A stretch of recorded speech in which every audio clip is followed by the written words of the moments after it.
तो हमारा अगला टॉपिक है सर हेनरी का नियम। क्या है सर हेनरी का नियम? इससे पहले हम पढ़ चुके हैं मोलरता, मोललता, आपका मोल प्रभाज, आपका मोल, ये हम पिछले लेक्चर में हमने कवर कर चुका है। अब है हमारा सर हेनरी का नियम, ये भी आपके बोर्ड के लिए मतलब जरूरी इंपॉर्टेंट है। अब सर हेनरी का नियम है क्या चीज? इन्होंने किसी गैस को आधार पर रखकर एक नियम दिया, गैसीय आधार पर। कैसे? देखो, इन्होंने कहा कि स्थिर ताप पर, इनकी टेम्परेचर जो हमारा तापमान होना चाहिए वो स्थिर होना चाहिए, न घटना न बढ़ना, एकदम नियत, यानी स्थिर होना चाहिए। स्थिर ताप पर किसी द्रव में घुली, कोई द्रव है उसमें घुली हुई गैस का द्रव्यमान उस पर आरोपित दाब के समानुपाती होता है। समझे? ये कहना चाह रहे हैं कि स्थिर ताप पर किसी द्रव में घुली हुई गैस का द्रव्यमान, एम यानी कि द्रव्यमान, किसके समानुपाती है? उस पर आरोपित दाब, यो पी मतलब के दाब के समानुपाती होता है। इसी फॉर्मूले से जो मैंने कथन लिखा, जो इक्वेशन नंबर 1 लिखी है, इसी इक्वेशन से हमारी डेफिनेशन बनी हुई है। बस कंडीशन है स्थिर ताप, यानी कि जो टेम्परेचर है वो कांस्टेंट यानी स्थिर रहना चाहिए। समझे? वो जो मतलब तापमान है वो स्थिर रहना चाहिए। देखो आगे, अब मैंने आपको बता दिया कि m समानुपाती है p के, m समानुपाती है p के। ध्यान से देखो, जैसे ही हम समानुपाती का चिन्ह हटाएंगे, समानुपाती का चिन्ह हटाएंगे तो कोई ना कोई क्या होगा? नियतांक होगा, नियतांक होगा ना। तो नियतांक कैसा होगा? तो हमने समानुपाती का चिन्ह हटाया तो क्या आ जाएगा? k। समझे? k आ जाएगा, k इंटू p। यहाँ पे k h भी लिख सकते, k h, ये सर हेनरी का नियम का ही है ना, तो h यानी कि सर हेनरी का नियतांक हो गया। एक फॉर्मूला हो गया इसका p।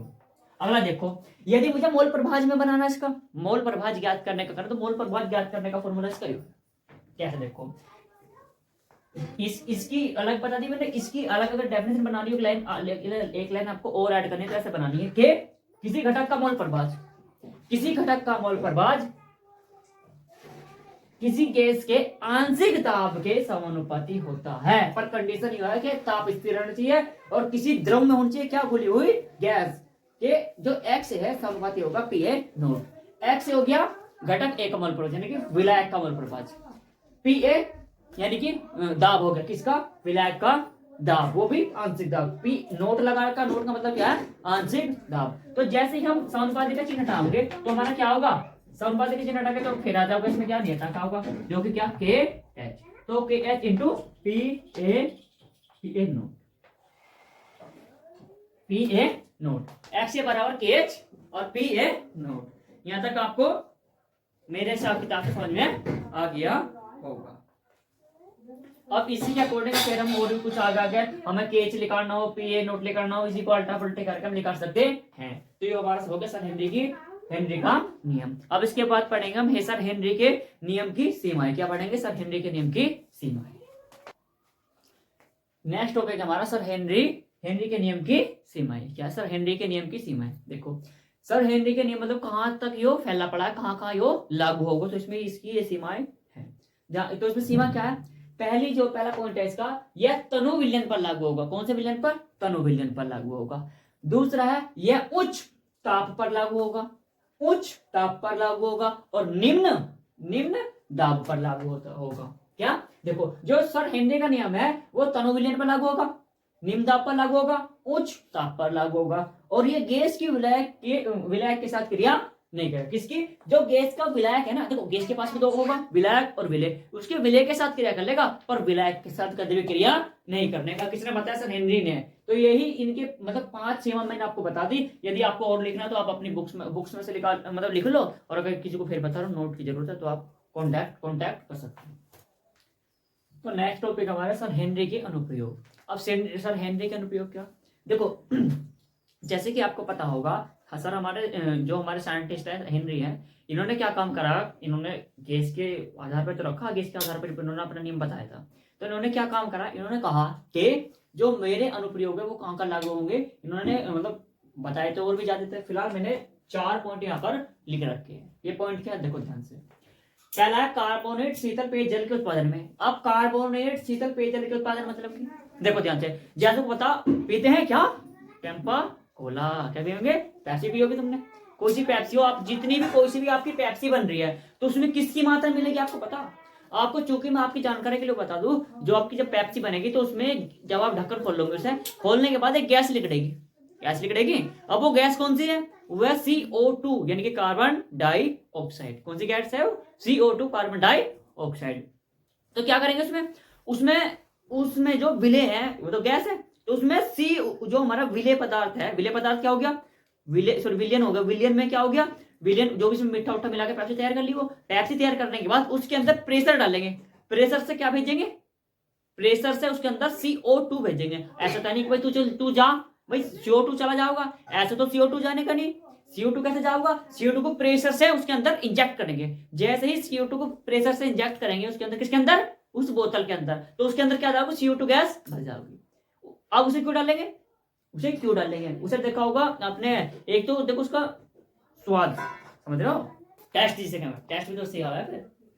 तो जैसे कि मैंने बता दी, पहला है कार्बनिक शीतल पेयजल के उत्पादन में, दूसरा है गहरे समुद्र के सांस लेने में कठिनाई होगी। इन्होंने आपको जैसे पता होगा, ये एकदम गहराई में चले गए, गहराई में जाओगे तो उसमें क्या होगी, ऑक्सीजन की मात्रा, घुलित ऑक्सीजन तो रहेगा उसमें, पर वैसे तो हमारे वायु मतलब वायुमंडल में ऑक्सीजन मिली, ऐसे थोड़ी मिल जाओगी, तो उसमें उसकी मात्रा कम होगी। तो जैसे ही नीचे से ऊपर आएंगे तो उसमें क्या प्रॉब्लम आओगी, वो प्रॉब्लम को डिटेल में आपको बता दूंगा बाद में। फिलहाल देखो इसका दूसरा है गहरे समुद्र में सांस लेने में, तीसरा फेफड़ों की क्रियाविधि में, और चौथा पॉइंट है अधिक ऊंचाई वाले स्थानों पर जाने पे। जैसे ही आप अधिक ऊंचाई वाले स्थानों पर जाओगे तो वहां पर किसका लेवल घटेगा, ऑक्सीजन का। किसका घटेगा, ऑक्सीजन का। अब ऑक्सीजन जब लेवल घटेगा उस इंसान का, तो जब ऑक्सीजन घटेगा तो शरीर में किसकी कमी रहेगी, ऑक्सीजन की। अब ऑक्सीजन की कमी रहेगी तो हमारा हीमोग्लोबिन, आपको पता है हीमोग्लोबिन किससे बन जाए, ऑक्सीजन से। हीमोग्लोबिन और ऑक्सीजन का बंद होगा, तो अब हीमोग्लोबिन तो ज्यादा हो गया, ऑक्सीजन कम होगी, तो क्या होगा, थोड़ी बहुत कमजोरी देखी होगी, चक्कर आने, तो ये क्या होगा, उसमें ये कंडीशन दिखाई देगी, लक्षण दिखाई देंगे। तो जब ऑक्सीजन की कमी होगी ना, उस बीमारी का नाम है अनोक्सिया। क्या नाम है, अनोक्सिया, यानी कि ऑक्सीजन की कमी हो जाए। तो हमारा नेक्स्ट टॉपिक है वाष्प दाब। अब वाष्प दाब यानी कि इंग्लिश में क्या है, वेपर प्रेशर। अब ये वेपर प्रेशर का, वेपर प्रेशर क्या, ध्यान से देखो इधर को, मैं आपसे क्या कह रहा हूं, ध्यान से देखो।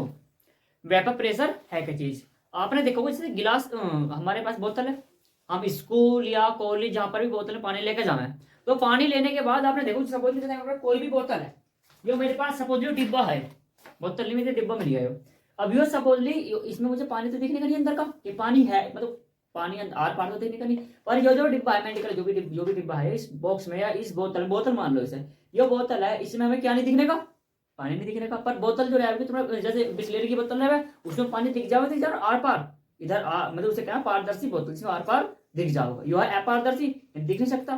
तो आपने देखा होगा जैसे कि बिस्लेरी की बोतल है, उसे आधी पी लिया हमने, आधा पी लिया, आधा पीने के बाद जो ऊपर का आधा हिस्सा जो है ना, ऊपर का जो आधा हिस्सा है, वो वाला जो आधा हिस्सा ऊपर वाला है, आधे हिस्से में व्हाइट समझ लो, मतलब पानी जो है उसकी एक लेयर जम जाओगी। अब मैं कह रहा हूं आपसे, ये जो पानी है, इतना पानी भर दिया मैंने बोतल में, तो ये जो आओगी ऊपर जाओगी, सॉरी इधर दीवार में एक क्या बन जाओगी, तुमने देखो वो पानी जिसे पसेव का, मैं कहते नहीं कहते पसेव आ गया, तो पानी क्या हो जाऊगा, यहां से उड़कर इसकी दीवारों पर, यहाँ पर इसके अंदर वाले वातावरण पर चिपक जाऊगा। पर कंडीशन ये है, ये जब ही होगा जब इसका ढक्कन बंद है, इस बोतल का ढक्कन बंद कर रखा ना मैंने, इसका ढक्कन क्या है, बंद है। तो यो द्रव है, द्रव किसमें बदल रहा, किसमें चेंज हो रहा है, द्रव वाष्प में, किसमें बदल रहा, वाष्प में। यानी कि द्रव को वाष्प में बदलने के लिए, दोबारा रिपीट कर रहा हूं, द्रव को वाष्प में बदलने के लिए जो दाब लगाया जाता है, या द्रव वाष्प में बदलने के लिए जो दाब लगाता है, उसे ही हम वाष्प दाब कहते हैं। समझे, कौन दाब लगा रहा, जो द्रव किस पर लगा रहा, मतलब द्रव जो सॉरी जो द्रव लगा रहा, द्रव का लगा रहा, दाब लगा रहा, कहां लगा रहा, तो इसका जो भाप बनेगी, समझ लो, तो थोड़ा दाब बनेगी, दाब बनने के बाद क्या बनेगी, ऊपर गैस होगी। चेक कैसे करेंगे हम, हमने एक दाब मापी लगा दिया, जैसे कि आपको पता होगा साइकिल में पिंचर लगा हुआ है, साइकिल हो मोटरसाइकिल हो कुछ भी हो, आप जैसे मोटरसाइकिल है या कार है, तो आप एक मीटर नहीं रहता हूँ जिससे वो नापे कि इतनी होगी, इतने पॉइंट होगी, इतने पॉइंट होगी, तो ऐसे ही इसका वाष्प दाबने के लिए हमने क्या लगा दिया, दाब मापी। तो यो जल क्या काय में बदल गया, काय में चेंज हो गया, काय में चेंज हो गया, वाष्प में, काय में हो गया, वाष्प में। और कुछ समय बाद देखियो ये जो पानी जिम जाओगा, ये वापसी क्या होगा, किसमें बदलेगा, वाटर में। तो वाष्प काय में बदलेगा, फिर वाटर में। समझे, तो वाष्प दाब क्या है, द्रव के द्वारा किसी द्रव के द्वारा वाष्प में परिवर्तन होने के लिए जो दाब लगाया जाता है उसे वाष्प दाब कहते हैं। यानी वाष्प दाब डायरेक्टली टेम्परेचर के। अब टेम्परेचर के कैसे, सोच रहे हो कैसे? अगर मैं कह रहा हूँ ये प्लास्टिक की जगह मैंने लोहे की बोतल रख ली और उसमें उसमें नीचे ताप दिया, समझे? ताप दिया, ताप देंगे तो पानी उबलेगा नहीं उबलेगा? और पानी उबलेगा तो वाष्प दाब बढ़ेगा, यानी जितना मैं टेम्परेचर बढ़ाऊंगा उतना ही वाष्प दाब मेरा बढ़ेगा। इतनी बात क्लियर? क्या बढ़ेगा? वाष्प दाब बढ़ेगा। देखो नेक्स्ट टॉपिक हमारा वाष्प दाब को प्रभावित करने वाले कारक, यानी वेपर प्रेशर को प्रभावित करने वाले कारक। प्रभावित कौन कौन करे? तो मेन कारक मैंने इसमें दो लिख रखे, एक तापमान और एक सांद्रता। तापमान और सांद्रता, और अन्य भी कारक है जो वाष्प दाब को प्रभावित कर रहा है। फिलहाल मैंने दो कारक यहाँ पर लिख रखे हैं। तो पहला है तापमान, दूसरी है सांद्रता। अब तापमान किस तरह प्रभावित करेगा और आपकी सांद्रता किस तरह करना, और आपको यदि बोर्ड में आ गया तो किस किस तरीके से यो मतलब क्वेश्चन आपको हल करके आना है। देखो ध्यान से, पहले देखो तापमान। देखो आपको सबसे पहले कारक तो हेडिंग डालने के बाद फिर आपको डालना तापमान। इंग्लिश में टेम्परेचर लिखना चाहो लिख दो, आपकी इच्छा है। फिर लिखना है इसके अंदर जो मैं बताऊंगा वो लिखना। देखो टी हमेशा डायरेक्टली प्रोपोर्शनल नहीं है, यानी टी जो हमेशा वो समानुपाती है किसके? वीपी। अब ये वीपी क्या? वी यानी वेपर, पी से प्रेशर यानी कि वाष्प दाब, यानी कि जो हमारा तापमान है वो समानुपाती के किसके समानुपाती है? वाष्प दाब के। किसके समानुपाती है? वाष्प दाब के। वाष्प दाब बढ़ेगा तो तापमान भी बढ़ेगा, और वाष्प दाब घटेगा तापमान भी घटेगा। उल्टा कह लो, मैं कह रहा हूं मैं इसका ताप बढ़ा रहा हूं तो वाष्प दाब बढ़ेगा, ताप घटा रहा हूं तो वाष्प दाब भी घटेगा। इतनी बात क्लियर? तो आपको तापमान पे क्या लिखना है कि किसी द्रव का तापमान बढ़ाने पर वाष्प दाब भी बढ़ेगा। इतनी बात क्लियर? इसकी थ्योरी में आपको ऐसा लिखना, फिर आपको डायग्राम बनाना। देखो कैसे, मैं इसे नीचे से सपोज मैंने एक बर्नी रखा, क्या रखा? एक बर्नी रख दी मैंने यहाँ पर, सपोज लिए सिस्टम रख दिया, आग जला दिया यहाँ पर नीचे, इधर यहाँ बल्कि मतलब थोड़ी जगह है इस वजह से वो डायग्राम बन सकता है। बर्नर का, तो मैंने जैसे ही बर्नर रखा, क्या रखा? बर्नर, तो आग जलेगी। आग जलाऊंगा तो इसमें क्या होगा? जो मेरा पानी उबलेगा और क्या बनेगा? वाष्प बनेगा। वाष्प बढ़ेगा ऊपर को उड़ेगा, यानी कि वीपी डायरेक्टली प्रोपोर्शनल है, ठीक है। यानी कि फिर बता रहा हूं तापमान बढ़ने पर वाष्प दाब भी बढ़ेगा। अगला देखो, अगला सांद्रता का प्रभाव।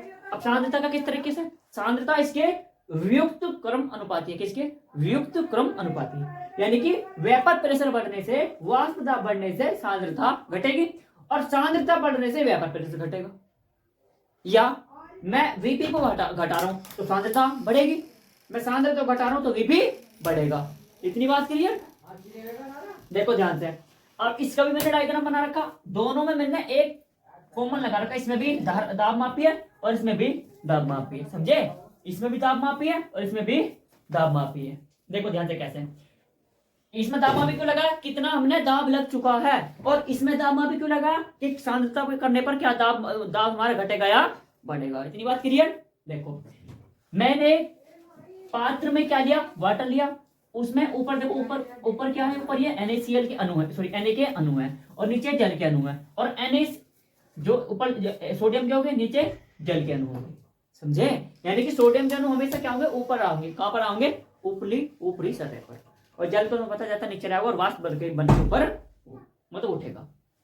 तो यदि आपको फिर बताना कुछ भी इसमें दिक्कत है तो आप कमेंट करके बता सकते हैं कि आपको इसमें मतलब कैसा होगा, क्या नहीं होगा, तो मैं आपको और कमेंट के बाद आपको जो भी आपको समस्या हो आप उस कमेंट में मुझे बता देना।